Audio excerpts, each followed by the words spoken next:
धनानंद के रहते हुए मगध में सच बोलना एक अपराध ही है। इसलिए जब मैंने राजा धनानंद के सामने सच बोलने की कोशिश की तो उन्होंने मुझे अपराधी और देशद्रोही घोषित कर दिया और देश निकाला दे दिया। परंतु उनको ये ज्ञान नहीं कि अगर देश प्रेम एक अपराध है तो मैं ये अपराध मरते दम तक करता रहूंगा। ये बोलते वक्त चाणक्य का चेहरा गर्व से चमक रहा था। उसके बाद उन्होंने कुछ सोचते हुए कहा, एक रास्ता है जहां से हम मगध में प्रवेश कर सकते हैं। उस द्वार पे सुरक्षा सबसे कम रहती है। ऐसा कहते हुए दोनों मगध की तरफ बढ़ चले। चाणक्य जैसे जैसे मगध के करीब बढ़ रहे थे, अपमान के रोष के साथ पत्नी की चिंता भी बढ़ती जा रही थी। मगध की सीमा के समीप ही एक जगह ठहरकर चाणक्य ने सीमा का मुआयना किया और पाया कि अब इस हिस्से पर भी सुरक्षा दुगनी कर दी गई थी। धनानंद के सैनिक अपने हाथों में तलवारें लिए अंदर जाने वाले हर शख्स से कड़ी पूछताछ कर रहे थे। यह देख चाणक्य को समझ में नहीं आ रहा था कि यह सुरक्षा सिकंदर के खतरे को भांपते हुए बढ़ा दी गई थी या फिर उनकी चुनौती ने राजा धनानंद को सच में हिला दिया था। आचार्य, यहां तो बहुत कड़ी सुरक्षा है। इनसे लड़े बगैर अंदर प्रवेश करना असंभव है। चंद्रगुप्त की बात सुन चाणक्य कुछ सोचते हुए बोले, शस्त्र उठाना हर समस्या का समाधान नहीं होता चंद्रगुप्त। जब समस्या बुद्धि से हल होने वाली हो तो शस्त्र उठाना मूर्खता है। यह कहकर चाणक्य ने वहां पास ही में दिख रही कुछ जड़ी बूटियों को पीसकर उनका लेप तैयार किया और एक वैद्य का भेष धारण कर चंद्रगुप्त को साथ ले मुख्य द्वार की तरफ बढ़ गए। चाणक्य भी अन्य नागरिकों की तरह कतार में लग गए कि तभी एक सैनिक ने कतार में उनके आगे खड़े पुरुष को अचानक से कुछ पूछताछ के बाद बंदी बना लिया।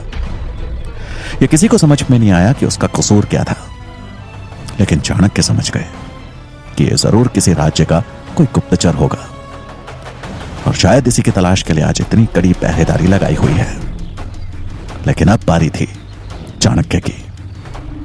इससे पहले कि वो सैनिक चाणक्य से कोई प्रश्न करता, उन्होंने उसके सामने लेप रखते हुए उसे नमन किया और बोले, इससे पहले कि आप मुझसे प्रश्न करें, मैं आपसे विनती करता हूं कि अपने हाथ पर हो रहे इस घाव पर यह लेप लगा लें। मेरी चिकित्सा विज्ञान की शिक्षा कह रही है कि यदि इस घाव पर शीघ्र ही उपचार नहीं किया गया तो यह घातक बन सकता है। आप एक कर्तव्यनिष्ठ सैनिक हैं और एक आचार्य होने के नाते मेरा प्रथम दायित्व है मेरे और मेरे परिवार की रक्षा कर रहे सैनिकों की हर संभव सहायता करना। चाणक्य की बात सुन वो सैनिक एक पल के लिए अचंभित रह गया, लेकिन उनकी आंखों में झलक रहे सत्य और करुणा के भाव को देख उसने बगैर कोई प्रश्न किए चाणक्य का धन्यवाद किया और उन्हें प्रवेश करने की अनुमति भी दे दी। अब चाणक्य चंद्रगुप्त के साथ अपने घर के निकट पहुंच गए, लेकिन गली में मुड़ने से पहले ही अचानक उनके कदम ठहर गए। चंद्रगुप्त ने हैरान होते हुए पूछा, क्या हुआ आचार्य? आप क्यों अचानक रुक क्यों गए? चाणक्य ने इधर उधर देखते हुए कहा, धनानंद के गुप्त सैनिक मेरे घर के आसपास हो सकते हैं जो संभवतः मेरी ही प्रतीक्षा कर रहे होंगे। तो अब क्या करें आचार्य? एक उपाय है, तुम एक भिक्षुक के वेश में मेरे घर जाओ तो खुद ही पता चल जाएगा। चंद्रगुप्त ने हामी भरी और एक तरफ चल दिया। वो कुछ ही पलों में चाणक्य के घर के बाहर था। उसने हर तरफ नजर दौड़ाई, लेकिन वहां पे ऐसा कोई भी सैनिक या फिर गुप्त सैनिक नहीं दिखा। चंद्रगुप्त ने कुंडी खटखटाई और कुछ समय बाद यशोधरा ने दरवाजा खोला। यशोधरा का चेहरा चिंता में जैसे पीला पड़ चुका था। अपने स्वामी की कोई खबर न मिल पाने की चिंता उसके चेहरे पर साफ दिख रही थी। माता, कुछ भिक्षा मिलेगी? चंद्रगुप्त ने बड़े सहज अंदाज में कहा। यशोधरा का मन अंदर से विचलित था, लेकिन घर पर आए भिक्षुक को खाली हाथ तो नहीं भेज सकती थी। उसने एक मुस्कान के पीछे अपने दुख को छिपाया और चंद्रगुप्त को देखकर बोली, अवश्य पुत्र, घर में थोड़ा अनाज है, मैं लेकर आती हूं। फिर अचानक जैसे उसकी नजर चंद्रगुप्त के सूखे होठों पे पड़ी और उसने वो देखकर कहा, लगता है काफी देर से भटक रहे हो। तुम रुको, मैं अनाज और पानी दोनों लेकर आती हूँ।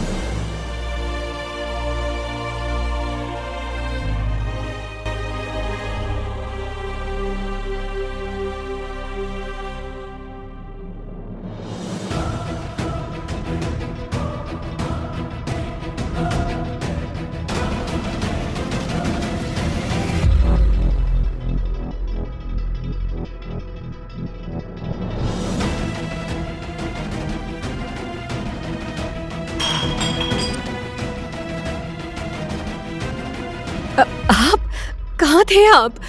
मैं कितनी चिंतित थी। कहाँ चले गए थे आप? और ये बच्चा, ये आपके साथ है? यशोधरा ने अचानक से जैसे प्रश्नों की बाढ़ सी लगा दी। अपनी चिंता जताते हुए चाणक्य बोले, तुम्हें यहां नहीं आना चाहिए था यशोधरा। चाणक्य और चंद्रगुप्त दोनों अंदर आए और तुरंत देवी की मूर्ति को प्रणाम करते हुए उनका धन्यवाद किया। उसके बाद वो नम आंखों से चाणक्य और चंद्रगुप्त के सामने आ बैठी। चाणक्य ने अपनी पत्नी के सवालों का एक एक करके उत्तर दिया और धनानंद के दरबार में हुए अपमान और फिर चंद्रगुप्त के मिलने के बारे में सब कुछ विस्तार से बताया और फिर अंत में कुछ सोचते हुए बोले, यशोधरा, मुझे लगता है कि ज्योतिष माधवाचार्य की भविष्यवाणी सच होने वाली है। मैं राजा तो नहीं बना, लेकिन मैंने इस बालक को राजा बनाने का प्रण लिया है और मैं इसे पूरा करके रहूंगा। उनकी खुली शिखा देख यशोधरा बोली, किस खुली शिखा को बांधने का अवसर आपको अति शीघ्र मिलेगा। यशोधरा अपने पति को अच्छे से जानती थी कि अगर वो किसी चीज को ठान लेते थे तो उसे पूरा करके ही छोड़ते थे। वो भी अभी अपने पति के इस निर्णय में भागीदार थी, लेकिन सबसे ज्यादा खुशी उसे यही थी कि चाणक्य सुरक्षित थे, उसके पास थे, क्योंकि पूरे नगर और दूर गांव तक फैली अलग अलग अफवाहों ने उसकी रातों की नींद उड़ा दी थी। कुछ लोग तो कह रहे थे कि धनानंद ने किसी ब्राह्मण को मृत्युदंड की सजा सुनाई है, और कोई कह रहा था कि एक ब्राह्मण ने जब धनानंद का अपमान करने का साहस किया तो उसने उस ब्राह्मण को बंदी बना के कारागार में डाल दिया है। लेकिन आज सच को सामने से जानकर उसे तसल्ली थी। अपने पति को सुरक्षित देख उसे खुशी हो रही थी। रात को जब यशोधरा भोजन की तैयारी कर रही थी तभी चाणक्य रसोई में आए। उनके हाथ में एक प्याले में रखा गाढ़ा सा पदार्थ था, जिसे देखकर यशोधरा ने उत्सुकतावश पूछा, ये कैसी औषधि लेकर आए हैं आप? आपकी तबीयत तो ठीक है ना? औषधि नहीं, ये विष है यशोधरा। ये सुनकर यशोधरा सन्न रह गई और संदेह भरे भावों में उसने पूछा, विष? परंतु ये किस लिए स्वामी? ये चंद्रगुप्त के लिए है। एक बालक को जहर देने की बात जानकर यशोधरा के होश उड़ गए। उसे नहीं समझ आया कि चाणक्य ऐसा क्यों बोल रहे हैं। एक छोटे से बालक को इतना घातक जहर देने की बात क्यों कर रहे हैं वो?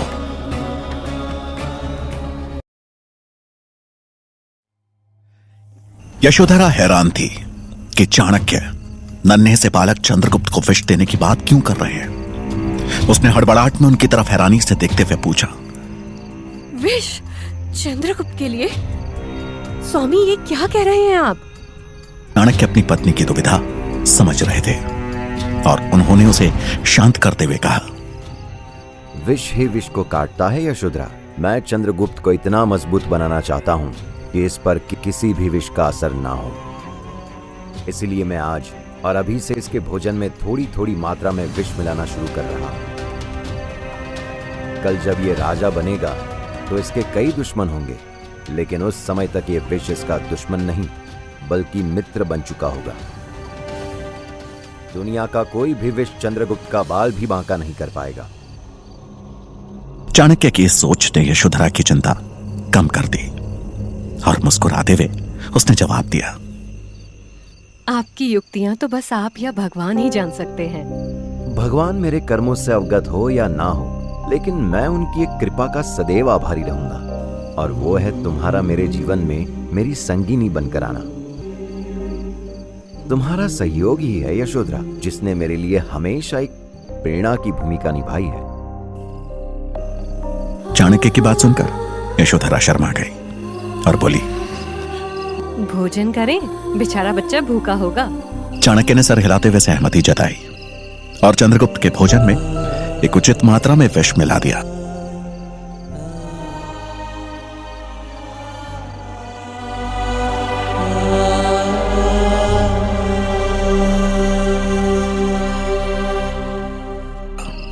थोड़ी ही देर में विष ने अपना असर दिखाना शुरू कर दिया। चंद्रगुप्त को हल्का नशा होने लगा और देखते ही देखते वो एक गहरी नींद में सो गया।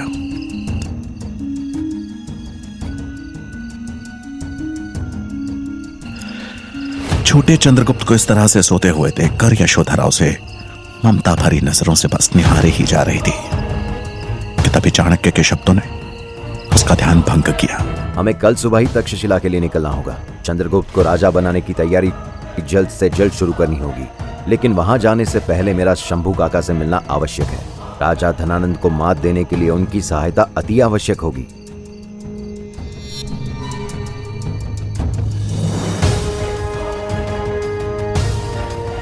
आप उनसे मिलने के प्रयास में क्यों जान दांव पर लगा रहे हैं? मुझे डर है कि कहीं किसी ने आपको पहचान लिया तो।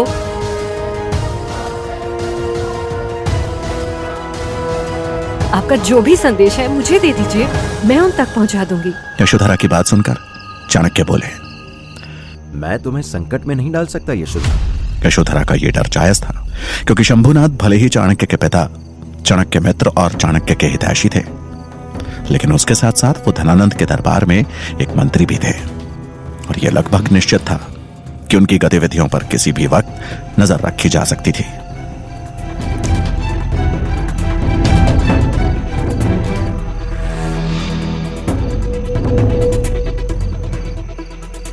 जहां एक तरफ चाणक्य धनानंद की सत्ता को उखाड़ फेंकने की तैयारी कर रहे थे, वहीं धनानंद के दरबार के मुख्यमंत्री अमात्य चाणक्य की मृत्यु की साजिश रच रहे थे। जब से चाणक्य ने धनानंद के सर्वनाश का प्रण लिया था, तब से चाणक्य उनकी आंखों में खटक रहे थे। अमात्य जानते थे कि चाणक्य कितने प्रतिभावान हैं और उनकी क्षमता क्या है। अमात्य राजा धनानंद को बताना चाहते थे कि उन्होंने चाणक्य को जिंदा छोड़कर सबसे बड़ी गलती की है, लेकिन राजा अपने भोग विलास में इतने व्यस्त रहते थे कि उन्हें किसी से मिलने का समय ही नहीं होता था।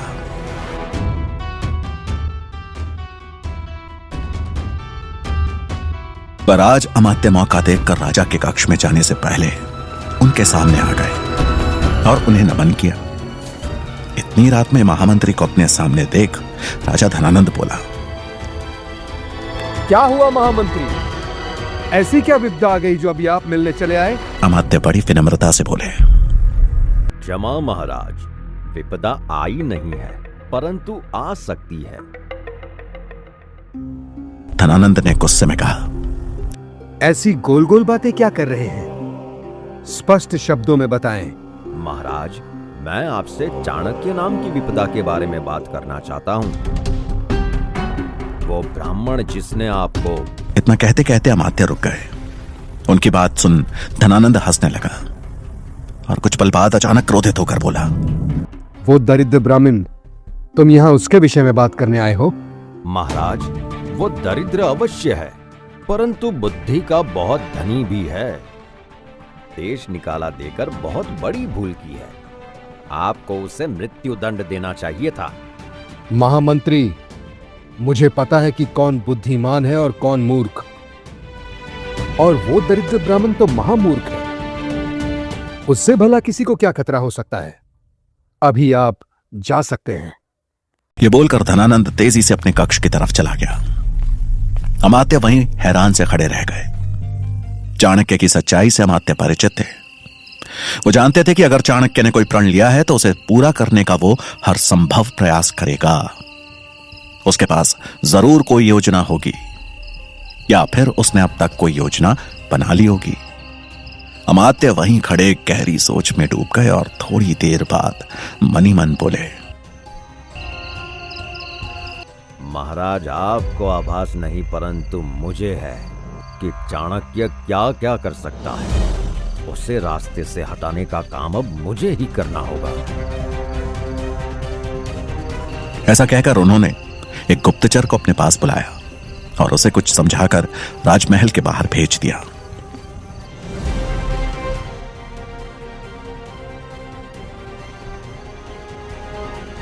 रात का अंतिम प्रहर था और आसमान में प्रकाश की झलक आने में समय था। चाणक्य ने कंबल से अपना मुंह ढका और शंभुनाथ से मिलने चल दिए। शंभुनाथ से गुप्त रूप से मिलने का यही समय उचित था, क्योंकि शंभुनाथ भगवान शंकर के बहुत बड़े भक्त थे और नगर किनारे बने महादेव के मंदिर में हर सुबह पूजा करने जाते थे।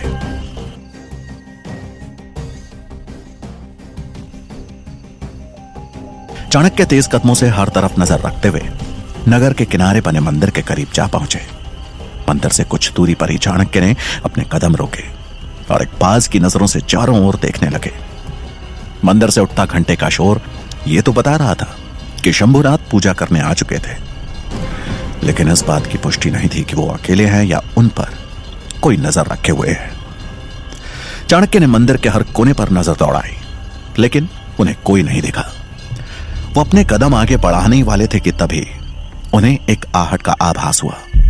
उन्होंने आवाज की तरफ नजर दौड़ाई तो लगा जैसे कोई इंसान पेड़ के पीछे छिप छिप कर नजर रखे हुए है।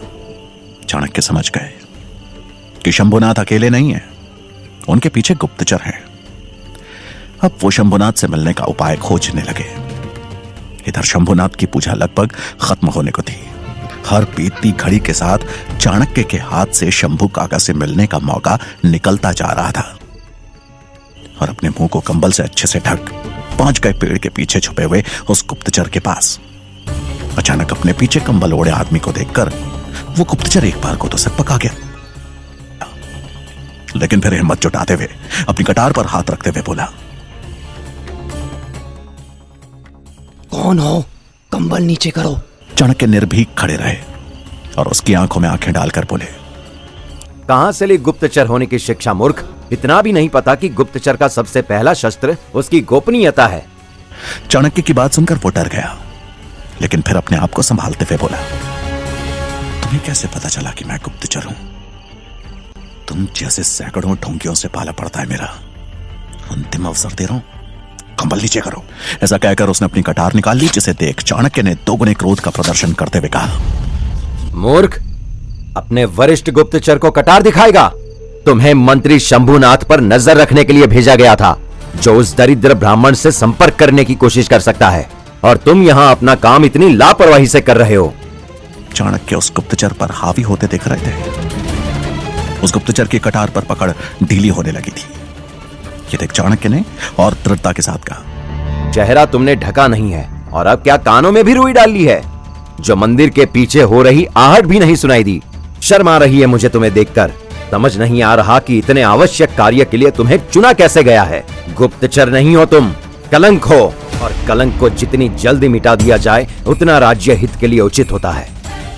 चाणक्य की दृढ़ता के आगे वो गुप्तचर टूट गया और उनके कदमों में गिरकर बोला, क्षमा करें मुझे, कृपया इस भूल को सुधारने का एक मौका दे स्वामी। मैं विश्वास दिलाता हूँ आगे से कोई त्रुटि नहीं होगी। ऐसा कहकर वो गुप्तचर गिड़गिड़ाने लगा। वो गुप्तचर अब पूरी तरह से चाणक्य की मुट्ठी में था। अपने स्वर को गंभीर बनाए रखते हुए चाणक्य बोले, अंतिम मौका दे रहा हूं, जाओ जाकर मंदिर का पिछला हिस्सा देख कर आओ। तब तक मैं शंभुनाथ पर नजर रखता हूं। ध्यान रहे, कोई भी कोना छूटना नहीं चाहिए। प्राणों की भीख मिलते वो गुप्तचर उठा और अपना चेहरा ढक के मंदिर के पीछे की ओर भागा।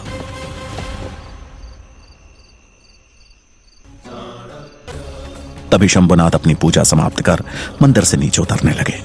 चाणक्य बगैर समय गवाए तुरंत उनके पास गए और अपना कंबल हटाते हुए उन्हें प्रणाम किया।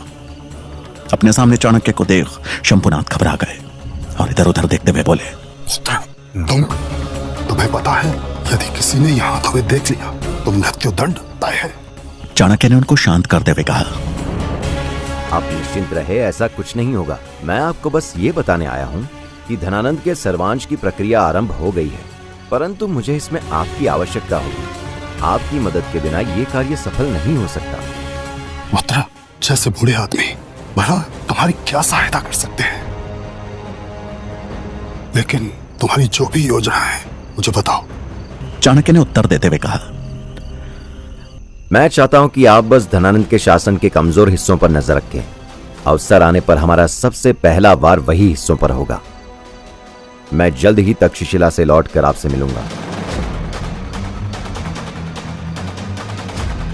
मगध की नियति को बदलना आवश्यक है। मुझसे जो बन पड़ेगा मैं अवश्य करूंगा, फिर चाहे इसके लिए मुझे अपने प्राण ही क्यों न त्यागने पड़े। पुत्र, तुम जाओ, अपना कार्य करो। मैं बाबा विश्वनाथ से तुम्हारी कुशलता की कामना करूंगा। एक बात और काका, आपके पीछे राजमहल के गुप्तचर लगा दिए हैं। मुझे लगता है कि हमारी मित्रता की भनक मंत्रिमंडल के किसी मंत्री को लग चुकी है। आपसे निवेदन है कि जो भी करें सतर्कता के साथ करें। शंभुनाथ ने चाणक्य को सराहनीय नजरों से देखा और बोले, अवश्य पुत्र, तुम भी अपना ध्यान रखना। तब कहकर उन्होंने चाणक्य को आशीर्वाद दिया और आगे बढ़ गए। उनके जाते ही चाणक्य ने वापस अपना कंबल ओढ़ा और उस गुप्तचर के लौटने का इंतजार करने लगे। कुछ ही देर में वो गुप्तचर दौड़ता हुआ वापस आया और चाणक्य के पास पहुंचकर बोला, मैंने मंदिर के पीछे का पूरा हिस्सा छान मारा मारने पर, लेकिन वहां कोई नहीं था। चाणक्य ने उसे घूरते हुए प्रश्न किया, कोई नहीं था? क्या तुम्हारे पहुंचने तक भाग गया था? चाणक्य ने उसका डर भांपकर थोड़ी नर्म आवाज में कहा, ये पहली भूल थी, इसलिए सुधारने का अवसर दे रहा हूं। अगली बार अगर भूल की तो मेरी तलवार और तुम्हारा शीश होगा। अब इससे पहले कि शंभुनाथ दूर निकल जाए, जाओ उसके पीछे। उस गुप्तचर ने उन्हें नमन किया और चल दिया शंभुनाथ के पीछे। उसके जाते ही चाणक्य ने अपना कंबल हटाया। मगध आने के उनके दोनों प्रायोजन पूरे जो हो गए थे।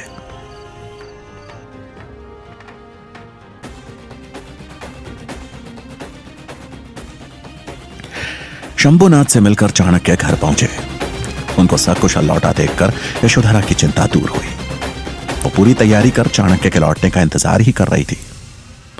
यशोधरा से विदा लेते हुए चाणक्य ने कहा, अपना ख्याल रखना यशोधरा। आप मेरी चिंता मत कीजिए, मैं देवी माँ से आप दोनों की कुशलता के लिए प्रार्थना करूंगी। विदा लेने से पहले चंद्रगुप्त जैसे ही यशोधरा के पांव छूने आगे बढ़ा, उसने उसे कस के गले से लगा लिया, मानो वो समय को वहीं थाम लेना चाहती हो। सूरज की पहली किरण निकलने तक चाणक्य और चंद्रगुप्त मगध की सीमा से बाहर निकल चुके थे।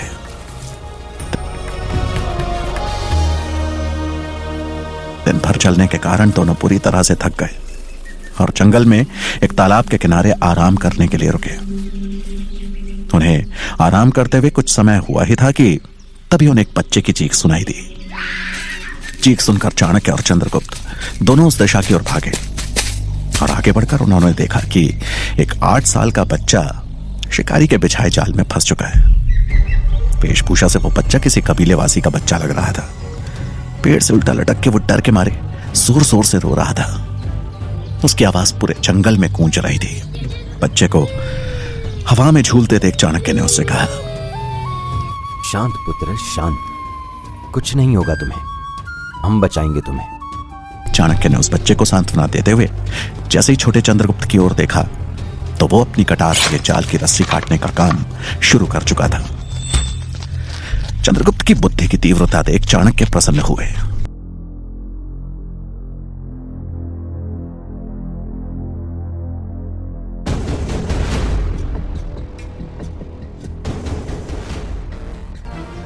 बच्चे को बचा चाणक्य अभी संभले ही थे कि तभी धनुष से छूटा एक तीर बिजली की गति से उनकी छाती पर लगने ही वाला था कि उन्हें एक जोर का धक्का लगा।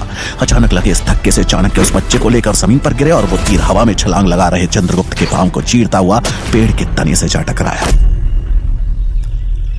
चंद्रगुप्त ने चाणक्य को धक्का दे उस तीर का शिकार होने से बचा लिया, लेकिन खुद घायल हो गया।